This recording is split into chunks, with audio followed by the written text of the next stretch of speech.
Cette théorie affirme que le MH370 a été détourné et qu'il aurait terminé sa course sur une île, Diego Garcia, située dans l'océan Indien, à l'ouest de la Malaisie, à 2000 km des Maldives. C'est cet atoll de sable et de corail que l'on voit là, inconnu du grand public, mais pas des militaires.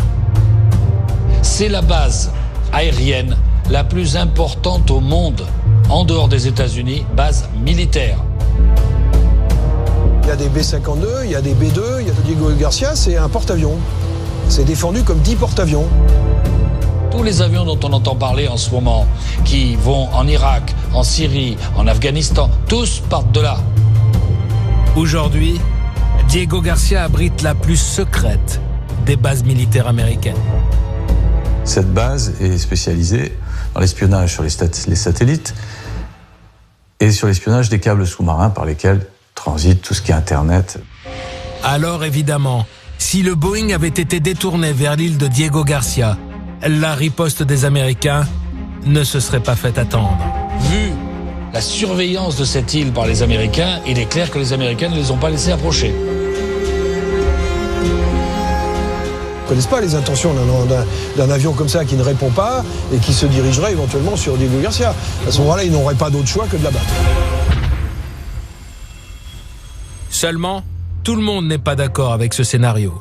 Il faudrait imaginer en plus que les Américains, pour se protéger, pour protéger une base, auraient réussi à obtenir du président Obama, soi-même, en très peu de temps, l'accord pour abattre un avion civil avec à bord de 139 personnes.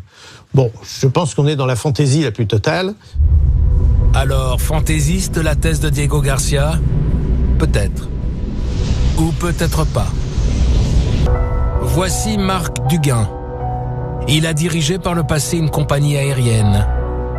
Il est aujourd'hui romancier et a écrit une longue enquête sur le vol MH370 pour un grand hebdomadaire français. Si on prend du recul et qu'on s'élève par rapport à cette affaire, il y a deux choses qui sont incroyables. La première, c'est pas de débris, pas de témoins, sauf ceux que j'ai pu trouver.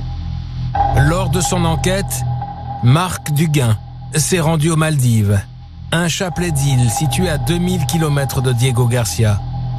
Et il a interrogé des témoins.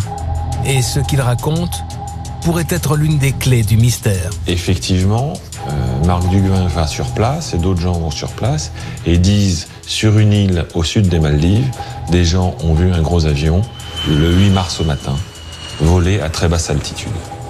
Un avion avec des bandes rouges et bleues. Les habitants de l'île, ils n'ont jamais vu passer un avion de cette taille de leur vie et à une telle altitude. Moi, il me montre la taille de l'avion avec les bras.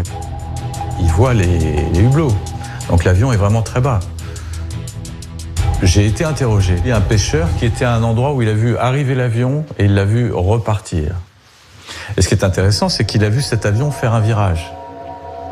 Et ce virage est un virage vers le sud, vers Diego Garcia. Si on comprend bien Marc Duguin, après son demi-tour au-dessus de la Malaisie et ses mouvements incohérents dans le détroit de Malacca, l'avion aurait suivi une trajectoire vers la base américaine de Diego Garcia en passant au-dessus des Maldives. J'ai passé, je crois, 3 jours entiers dans ce village. Et là, je me suis rendu compte que j'avais affaire à des gens extrêmement droits, extrêmement honnêtes, totalement désintéressés, qui ne savaient pas du tout quand ils ont alerté les autorités, c'est-à-dire la police, la petite station de police de l'île de Houda-Ouvadou, en disant « mais comment ça se fait que c'est quoi ce gros avion ?» Ah, vous avez vu un gros avion ? Et ce n'est pas tout. Un deuxième indice, encore plus perturbant, va susciter de nouvelles questions. Des gosses qui sont partis à la pêche voient un objet flotter. D'abord, ils sont un peu inquiets, parce que ça ressemble un peu à une mine.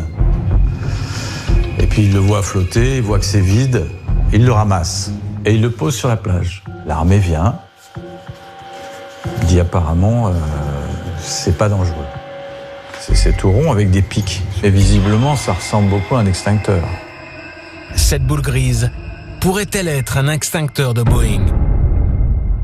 Pour le vérifier, Nous sommes allés dans le ventre d'un 777, comparable à celui de la Malaysiane. Bonjour. Et il faut avouer que la ressemblance est saisissante. Ça, c'est une des soutes, de la soute avant.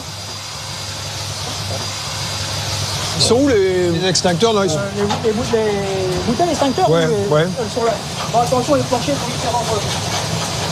Ce sont les grosses billes qu'il y a. Voilà, vous voyez ces sphères-là, il y a les mêmes de l'autre côté. Hein. C'est les extincteurs pour les soutes cargo.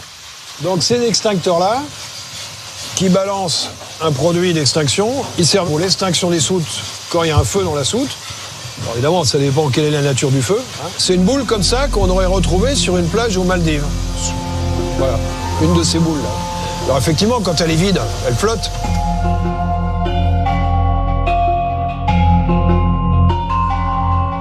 Ça fait tilt dans mon esprit et donc je continue là-bas l'enquête et un militaire des Maldives me dit « off, c'est un extincteur de Boeing ».